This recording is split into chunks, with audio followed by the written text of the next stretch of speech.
Hello, and welcome to the Student Ministry Conversations podcast with your hosts, Russell Martin and Brent Aiken. This podcast is all about equipping, encouraging, and inspiring youth pastors weekly with topics that are brought to the table by youth pastors from all over the world. And now, here's your host for this week, Brent Aiken. Hey, and welcome to the podcast. If this is your first time listening to us, we want to welcome you and invite you over to our website, studentministryconversations.org, where you can find all of our previous episodes, show notes, blog articles, and much more. Our goal is that you're inspired, encouraged, and the things that you hear on this podcast can equip you to be a better student pastor for the church that you are serving in. So today, it's just me and Russell. If you are new to the show, like I just said, this is something we do every 14 to 18 episodes. And we do a season recap. And of course, now when I say seasons, I'm not talking about like our podcast seasons. We do calendar seasons where we go back and after the fall or after the spring or after the summer, we go and recap and do one episode that kind of covers our favorites from all the episodes that we had in there. And so me and Russell are doing that today. And so we're going to go ahead and get started with that. And we typically go back and forth. And how this goes is we'll talk about our favorites. We'll share a brief clip from each of those episodes.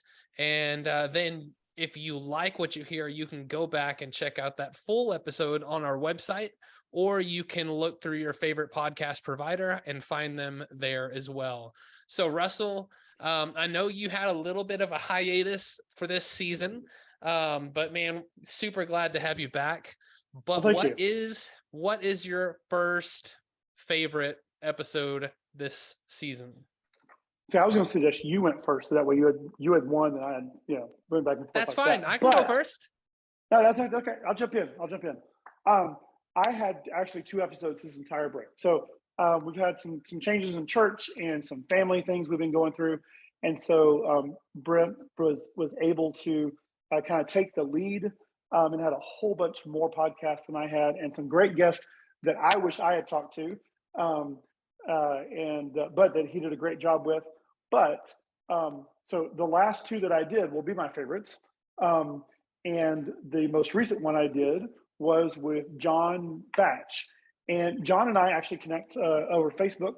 And he leads small groups. He was doing it in a church setting. Now he's doing it in a kind of an extra church, parachurch kind of setting. But he had a lot of great insights in what are you thinking of when you're starting small groups? How do you begin small groups if you've never done that before? How do you grow? Other things like, one of the things we think about when starting small groups is, how do you continue to find leaders? What are the qualities you look for in leaders?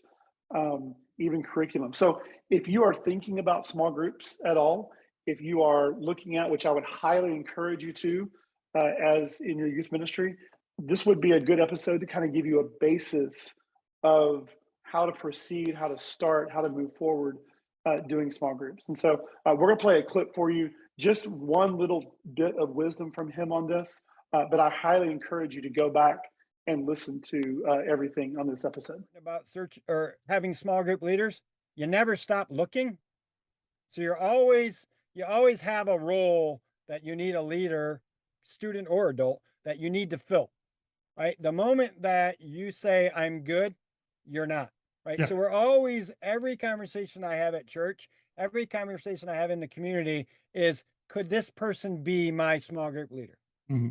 Or could this person be the snack provider that I can grow to be the small group leader, right? Mm-hmm. So there's always a place for someone to plug in. And I think there's an untapped resource. Students know who they want to be led by. And if you give them the equipment, they will go and ask the leaders to be, you need a venting process, but never stop looking for small group leaders or leaders in general, and use your resources of Russell, we're doing small groups. I'm going to have you do a small group. Who do you want to do it with? Well, I got a friend named Jim. Is he a believer? Can he pass a background check? Do you trust him? Yes. All right, let's meet. Russell just got his own small group leader who I hope to grow a relationship with Jim, but honestly, I don't care because Russell has a safe guy that he's willing to do group with. Russell's in charge. We're going to grow this guy into our community, right? So kids know, other leaders know. Sometimes I would never have a parent do their kid's small group because they need someone that's similar, talking a different dialect in the same words as their parents are. But with small groups, you can do that. You're not having parents over 40 kids. You're having easily a parent over a group over here while their kids in a group over here. Right. And you team it up that they do them at the same time and they're in different spaces of the world. It's very effective. So the two big things is don't ever stop looking, but know what criteria you're looking for in the person, and make sure you're enabling your other people that you currently have to help you get small groups leaders or band members. I don't play in the band. I barely clap on. Like, I don't clap during worship because I don't want Jesus to leave me behind because I don't want to be a part of that number. You know what I mean? You know what I'm talking about. It's like, there's no way that you have any sort of beat rhythm that you're clapping to because you don't even know what you're doing. I don't want to be a part of that. But I know that there's a kid that plays in the band, my next door neighbor. He doesn't play instruments. He had his worship team of youth would go and do retreats for other people. They're that good because he got a person that was musical and equipped a kid who kept inviting his musician friends to be in a relationship. Now his former kids are the youth or the worship leaders at his current church that he's no longer at as college kids. So use your resources of people to attract other people because they know who they want to work with. Still have your venting process, but use your resources wisely and never stop looking. Yeah, I was personally into that episode just because I love small groups. We do them at our church. We see them as a tremendous impact on any ministry. And man, the more knowledge, the better when it comes to that. And John was full of knowledge when it came to that. So, man, great episode. And so what is yours? We're going to go back and forth here. So yeah, what's your next one? So my first one is actually our first recurring guest on the show. And it was Jerry Varner. So Jerry has been on our podcast twice now. And his episode that I did this season with him was over calendar boundaries. And honestly, as I've gone through ministry, like I said, I'm 12 years into youth ministry now. I don't think there is a more serious conversation to have with youth pastors in ministry right now. Because if you don't have boundaries on your calendar, if you don't have ways to guard your personal time, your family time, and your church time, then there are going to be tremendous consequences that come with that. And so Jerry has been in youth ministry for a really long time. I think we even go into the podcast that he's almost been in youth ministry as long as I've been alive, which is crazy because I'm 32 and he's pushing 32 years of youth ministry. And so, yeah, he's just an absolute guru when it comes to wisdom on how to do ministry, but do it well. And his conversation that I had about calendar boundaries is fantastic. So here's a clip from that. Definitely make a effort to go and listen to this entire episode. That plan, I really try and stick with it. Because otherwise you create a culture of kind of flimsiness. Like it's like, they're probably just going to cancel anyway. So anyway. Sure. And then the other thing, like I had to write it down. Like it was one of the best things I've heard on the podcast, I think, in the entirety of all my conversations. Your calendar should be more of a mirror than a map. Yeah. Man, do you have anything else to touch on with that? Like what's the downside of, like, I guess using it as let me think through how I'm going to say this. What is the benefit of having it as a mirror over a map, other than obviously, like, you want people and you want parents and kids to see it, but what's the benefit of a parent seeing this as a mirror and not a map? Yeah. I think that you can have your calendar sitting in front of you. You can take a step back And you can see literally like in black and white, you can see how full it is. And you can start to ask questions like, how did I get here? Or what is so important to me that I felt like I had to fill this? Or what boundary or what am I not saying no to? And why am I not saying no to that? Which I think we're going to get to in just a little bit. But I think it's a really good kind of objective, I guess, when you can just look at it and you can say, I'll give you a real life example. Happened earlier today. In fact, I know that our September, this month, I know that our September calendar it's full. Like there is a lot going on. And I had one of our interns, he texted me this morning and he said, I just learned of this need that this guy that I know he has. Could our student leadership team come and serve this guy and maybe use it as like a team building thing? That's an awesome idea. That's a fantastic, we should definitely do that. But I said, no, we can't do that. I don't have any more margin to give because I was looking at the calendar and I can see it's full. I don't have any more wiggle room. So October is a different story. So we're going to still help the guy out, still serve him. But in October, we're going to meet those needs. So when you look at it as a mirror, you can start to ask questions like, how do I need to kind of backpedal a little bit? If you find that it's too full, and this may get a little, maybe on the philosophical side, but where is my temperament at? Where are my emotions at? Where am I mentally? A lot of times, maybe it's just me, but I can look at my calendar and I can see how I've actually set myself up to be worn out. Like I have planned exhaustion when I look at my calendar. So that's what I mean by calendars can be mirrors, because they really tell us what's important to us. And we can say, is that really important to me? Or did I get pressured into that or for some other reason? Well, and I'd take that a step farther and even say that sometimes when we get burned out, we're so event heavy or event hungry that's all we do. Right. We just push out more thinking that that's going to fix it. And in all reality, it's just a downward spiral. The more you do, the more you're just tunneling. And eventually, those calendar boundaries are great. And if you're starting off, if you're your first year in youth ministry, it may not be seen to be a big deal, but as you continue to go, the habits you set up, and this is from Brent talking about it and me and Jerry and everybody, like the habits you set up now, if you're planning to continue this, will do well, because it's kind of hard to go back on some of those. And so I think I'm only about 3 years behind Jerry on that. I think I got 29 years in youth ministry in some form or fashion. So geez, you're that old. is great. I am old. That's what when you said you've been to 12 years, I was like, man, I got socks older than that. I guess it's my turn, right? I really hope you don't have socks older than that. That's gross. Yeah. We'll see what's left. We'll see what Brett leaves into the editing of this. I'm gonna take the next one because it's my only other one, but it was great. So Olivia Hewitt is somebody that I met doing seminary. She's the youth director and middle school pastor at Christ Church in Memphis, Tennessee, Methodist Church in Memphis, Tennessee.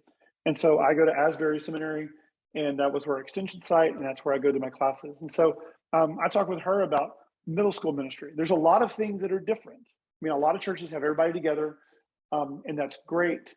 But you will notice, even if you have everybody together, that there are things that you could do differently if you had middle school and high school separate.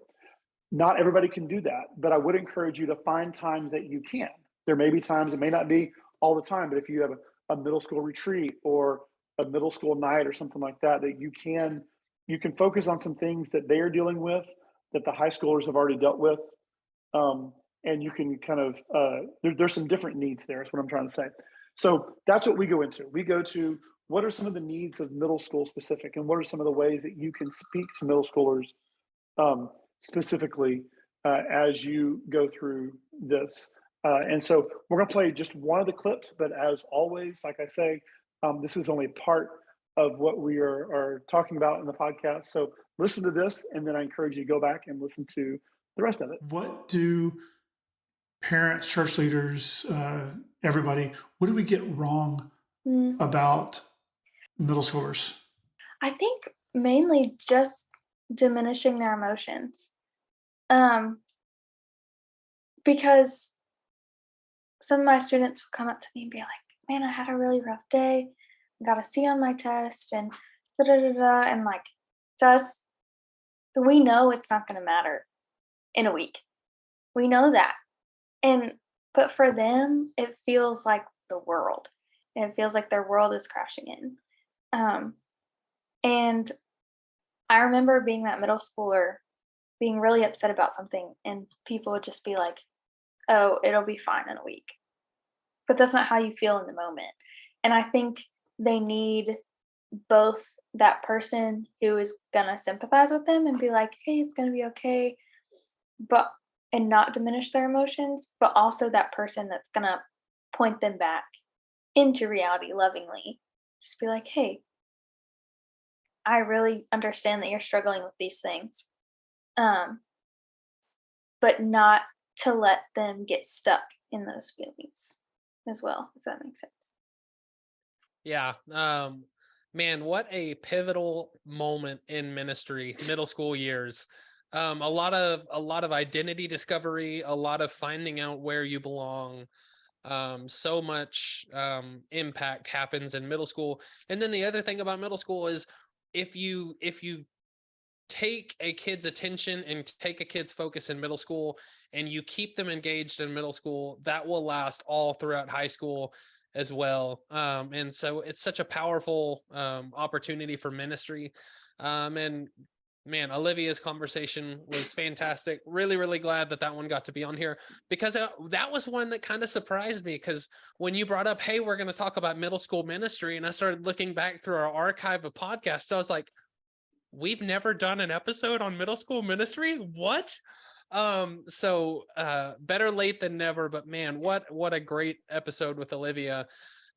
So my next one is gonna be, actually my next two really kind of are two of the more stretches out there. There's a lot of these podcast episodes that we've had that have been like, oh, well, yeah, I see that. That's a ministry episode, duh. But my next two are not as specifically ministry related, but they are still really, really impactful when it comes to ministry and the processes that we do. So the first one that I'm going to talk about is how to and I did that conversation with Brian. I sat down with him when we started talking about the conversation.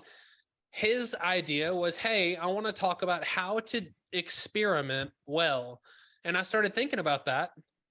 And the thing is when you talk about that and when you see these things, it's just such a powerful thing to do.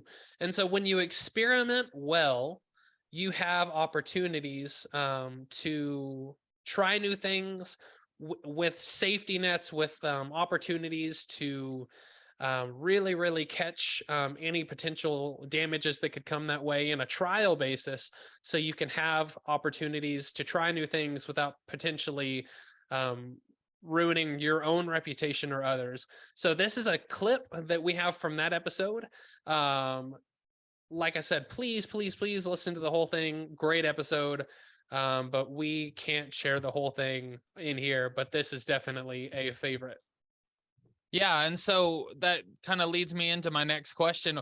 Why is experimenting important? Obviously, we don't want to be caught in those trends or those like, well, we've always done it that way, the 7 words of a dying church. But the thing is what benefit can come from successfully experimenting in your ministry? And it doesn't necessarily have to be student ministry, but since we are talking in that context, though, just ministry in general, but also in student ministry, why is it important, and what benefit can come from experimenting well? So I think the thing that we often forget is that everything that we do, everything that we just expect to happen that's considered normal now, started as an experiment. Even the whole enterprise of student ministry is honestly far less than 100 years old, where what started is basically something that parachurch organizations did and that established congregations then adopted. This whole model is maybe 70 years old and started out as an experiment. So everything that we do, the idea of a Sunday evening youth group, that's very much a newer invention of the church, right? Like that's not something about like paid youth pastors, that's not something that's been around a super long time, right? Like I still know people who were the first paid youth worker that their church ever had, right? Guys who are like now retired will say, well, my first job back in 1963, I was the first ever youth pastor at First Church, right? They never had one. And so part of the reason why we even are here where we are today is experimentation, right? And if we look more recently, things like multi-site churches, that was an experiment ago. It's become more common now, but multi-site was not a thing even 30 years ago. It was mega churches that suddenly realized that their reach was limited, and they said, oh, we should experiment with this, right? And in one sense, a multi-site model is really harkens, it's a different iteration of what denominations originally envisioned them doing, right? Of a common church with multiple locations. Now denominations are far more fractured, and like that's not how it works. But really what we're looking at now, multi-site, started as an experiment. So some of the things that have caught the most traction in the ministry world have all started out as experiments at one point. So it's not a question of should we experiment or not. It's how we should be experimenting within our ministry context. Well, and I guess my immediate question is, for the ones that are able to look, and just like you explained, I mean, pretty much everything that we do in a current context of church has been from some sense of experimentation. Why do you think that there's such a drawback and such a hesitation on still trying to have that risk factor assessed into just day-to-day things? So I think part of it is that in an odd sort of way, churches are better at making big long-term changes than they are trying something out and seeing if it's going to work, right? And so I've seen churches who have said, look, we need a new model for Sunday morning programming for kids. Okay, fine. And what they do is they spend a whole bunch of time like basically going through and coming up with a plan, right? And they do focus groups and they do all this kind of stuff, and they come up with a new model and a new plan, and they institute it without ever trying it out in the first place. And they're like, yeah, like let's change our worship times to these times, and let's do these groups for kids, and let's move this class here, and they'll do everything, but they'll never try it out. And then September will come around, and that's how we're going to do it this year. And literally the first Sunday you try it, this is now the way it's going to be, right? And just to be clear, I'm not throwing shade. Like I have been on church staffs where we have done exactly that, right? And where I was the architect behind those kinds of changes, only to realize, oh my gosh, there's a whole bunch here that we didn't anticipate, that we didn't see coming. And so in a weird sort of way, in stable organizations, it is easier to make those kind of long process changes than it is to try something out. And the problem is that we really have no idea. We're working so much in the theoretical world that we have no idea if it's actually going to work. But it's almost easier to get it all figured out than to just try it once. Awesome. Brent and I both know Brian through different pathways, but at the same time with doing the coaching thing. Something else I highly encourage you to look into is finding somebody who, even if it's not a professional or a ministry coach, somebody who you can talk through things with, because you can have these same conversations. And one of the things we talk about here on the podcast is that everybody has something to share.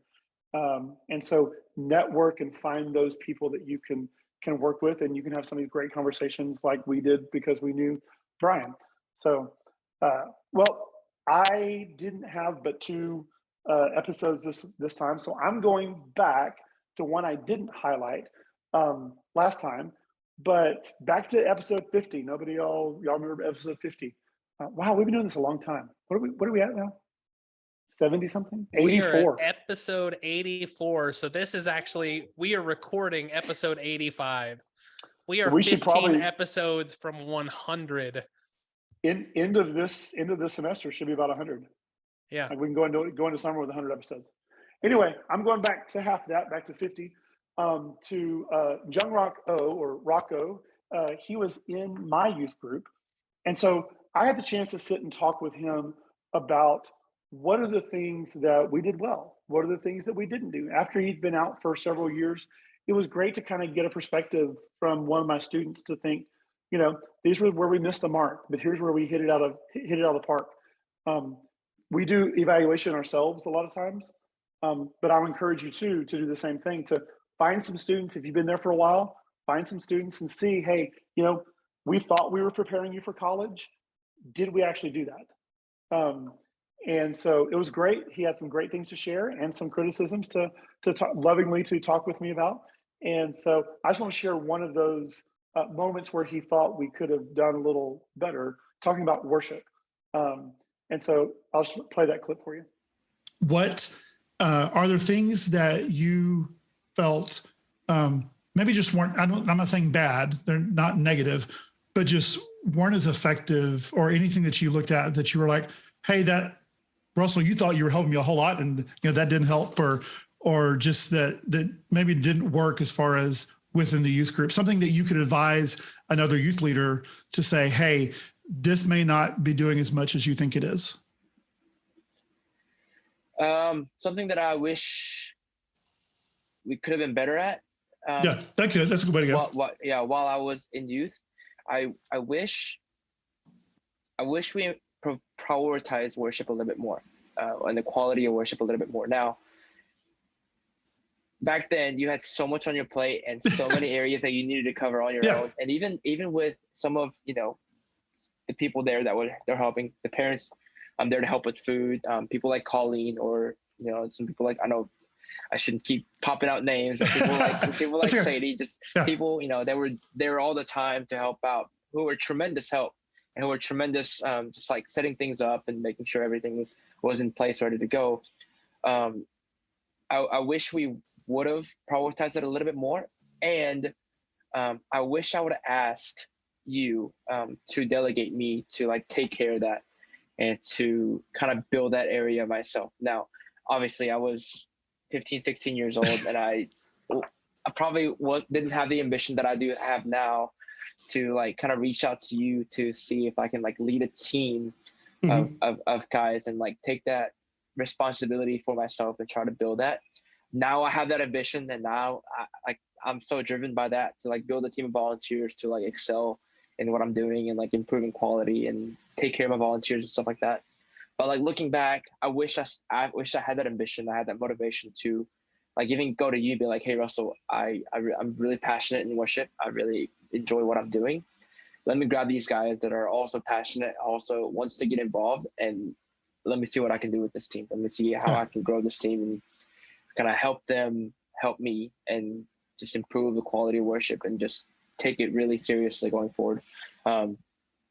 Because I think worship is very impactful. Personally, I'm just very passionate in worship because I've been around it for so long, in and out, of the team or just, worshiping outside.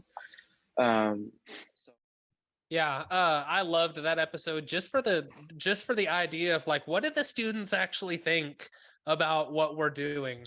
And I think that that's something that maybe a lot of us miss, just for the mindset of, we ask a lot of people, we ask parents, we ask our volunteers, we ask our staff, what do you think about all this? What do you think about all this? But when's the last time that you actually asked a student, hey, what's the impact of our ministry on you? How are we doing? What could we be doing better? And I think that's super important. I think it was good though to do that. Hi, this is my son Eli. I'll say hi. I think it was good to do that also several years out of high school, because a lot of times we think we're going to prepare you for this. Well, then you could look at it and go, did we actually do that? And so I encourage everybody to be in conversation with your students who have graduated, to find out. He went on to work in a church and to be in ministry and use his gifts. But even with those who didn't, hey, why did you? If you can have those conversations, why did you drop out? What didn't we do? And I think they can help you as you continue to go. Yeah, no, fantastic. Well, my last one. That's right. Yeah, so I have one more, and like I said, the last two that I was doing were a little bit different, but this one was a lot of fun, and it's just a very, very dynamic person as well. And so my last one was how to be creative with Kenny Campbell. Now, if you've been in youth ministry for any amount of time, you probably at least know who Kenny Campbell is, or you know the company that he runs.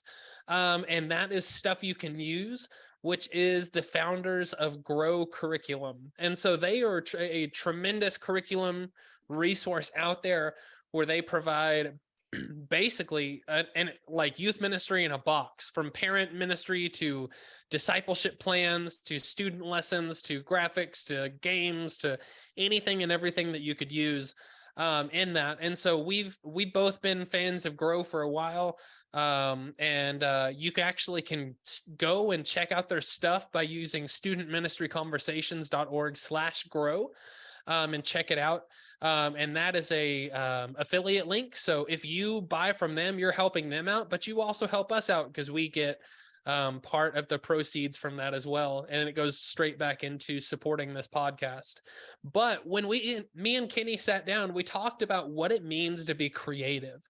And a lot of people, and we talk about this in the podcast, a lot of people, when they think creativity, they're just like, oh, well, I'm not creative because I can't draw, or I'm not creative because I can't use a camera, or stuff like that. But that doesn't mean creativity necessarily. And so we look at opportunities where creativity is used in different ways. But then also Kenny goes through, I think, 5 or 6 different rules about creativity and how to be more creative. And it's a fantastic episode. And I'm going to let you hear one of those reasons or how-tos to be more creative that Kenny showed with us in that episode. Creative, get more rest. What is number 2? Yeah, number 2, if you want to be creative, learn more stuff. And so when I talk about learning more stuff, there's this phrase called expert generalist. Have you ever heard this phrase before? Okay. I don't think I have. Expert generalist. And what an expert generalist is someone who knows a little bit about a lot of different things. And there's been a lot of studies talking about how like expert generalists happen to be some of the most creative people and some of the most successful people that are out there. When you can learn a lot or learn a little bit about a lot of different things, that's going to just give you a lot more things to work from. So creativity at its core is basically the combination of 2 existing ideas coming together. You can think about anything that's like creative, right? Let's just say, like, for instance, Steve Jobs creating the iPhone. It's not like he came up with this idea for a phone that is like a web browser and has like a touch screen out of thin air. No, those things all existed. He was just combining them together for the first time and creating something new out of an existing foundation of knowledge that he already had. And I think sometimes as youth pastors and like church leaders, sometimes we get stuck in like this ministry bubble where the podcasts we listen to are all other church leaders. The things we watch on YouTube are sermons from our favorite pastors. The books we're reading are all from other Christian leaders. And we kind of get in this Christian thought bubble sometimes. And I think like we would serve ourselves and our churches and our people better if we actually intentionally expanded what we were learning. Instead of just listening to the same podcasts and YouTube channels or whatever you're doing every day, intentionally go out, find some new topics to learn about. Maybe it's economics. There's podcasts like Planet Money, which are amazing and informative. And I've learned so many things. And like, you can take so many anecdotes from these podcasts and put them into sermons and messages as like illustrations and stuff. There's so much to learn, so much that you could use. So you can learn about economics, you can learn about science, you can learn about history, you can intentionally learn about different cultures, like indigenous cultures. Just read a book that was all about the indigenous cultures of Mexico from their perspective during like the mass like colonization, or like I'm reading a book right now that's written by Asian Americans and talking about the history of Asian Americans. And so just like learning from other people's perspectives, learning about different topics, it's just going to give you so much more to work from when you're trying to be creative. And so even when we're like, we have a curriculum company, and when we're thinking of like events to do or illustrations to put in messages or ways to encourage your volunteers. Like, man, we're pulling from all sorts of different sources and different ideas and reading different books, listening to different TED Talks. There's like so many different experts out there in the world that we can take little tidbits of knowledge from and make those like really important pieces of how we're ministering to people and how we're connecting to people. And so yeah, I would just encourage youth pastors out there to not get stuck in like the same influence bubble that maybe you're in. And it's easy to get into because we like to listen to things that we like to listen to, but to like challenge yourself to explore other topics and to learn more things and become more of an expert generalist. And at least I found in my own life, and just from reading about this whole idea of being an expert generalist, I think it's super valuable as a person, like just to develop who you are and to be a more well-rounded, more well-educated, and just kind of like understanding the world in a greater way. If you can intentionally learn about a lot of different things and from a lot of different perspectives. Yeah, I mean, it was great to have Elle several months ago, almost like first season or second season. She was episode 20. Oh yeah, she did volunteers. Kenny coming on. I'll tell you something about Kenny that is probably underused with all the grow stuff. Is if you go to stuff you can use, you can go to the games, the youth group games section, and he's been putting up games. I think they did that before they did grow. And a lot of them are quick, easy. They have a video, a YouTube video that shows you a demonstration, has all of the supplies you will need. And a lot of them are very little prep games. Some of them are more involved. So like one of our favorite ones we did was Giant Angry Birds. And we bought the boxes and set up the boxes and the pigs and got the cargo nets and the giant rubber bands and shot exercise balls across the gym, the 99 boxes. But just a general idea, if you are looking for quick, easy game ideas, along with it being creative, that's where this creativity has come from. And that's one expression of him using that creativity. So just a quick extra note, go check out their stuff you can use. But again, if you're going to buy Grow or looking to grow a curriculum, if you buy it through us, that helps out the podcast. Yeah. And man, like I said, we used to Grow for a while at my church. And it was so cool. Just an opportunity of like, hey, not only are we going to give you lessons, but we're going to give you everything else that it takes to run a ministry, which was really, really cool. Some of the parent interaction stuff was really, really neat. And then like just great opportunities all around, because it was really, really, really well put together. And they have a crack team, which in the podcast or before the podcast, we talked about this. He has 20 full-time staff now that are working on developing Grow every single year, which is crazy to me. But it's just one of those things. I was going to say, man, I can't believe that we're at episode 85. It seems like we started this yesterday. We've been going since April 29th, I think, of 2021. And that was our kind of like introductory episode. We had no clue what we were doing.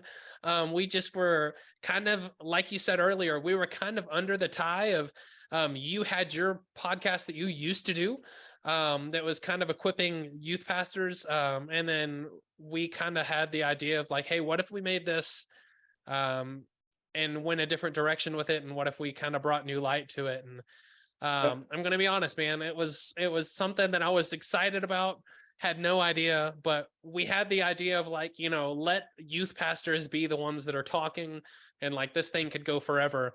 And that's what we've done. We've had 3 recurring guests in 85 episodes.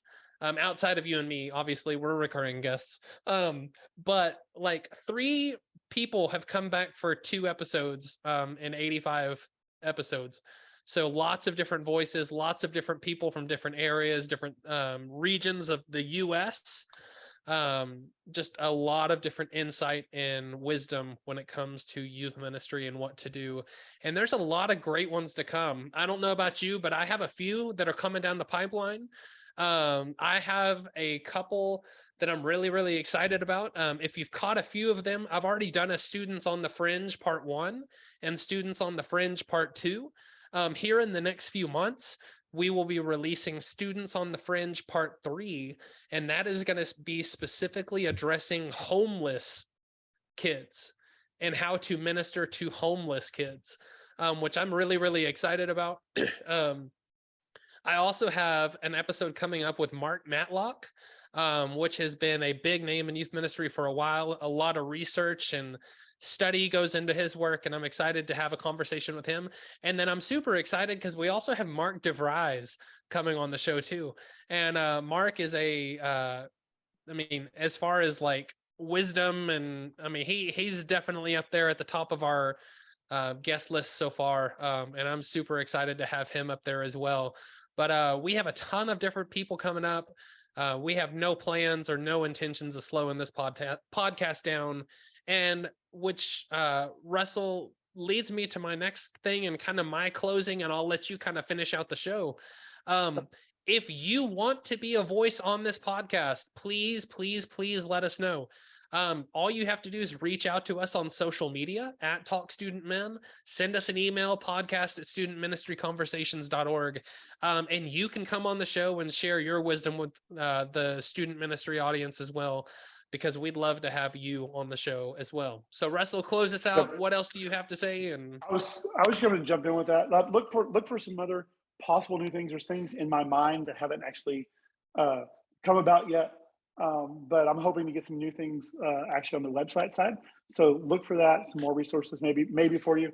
And also, Brent mentioned some really kind of big names in youth ministry, and Mark DeVries and Mark Matlock.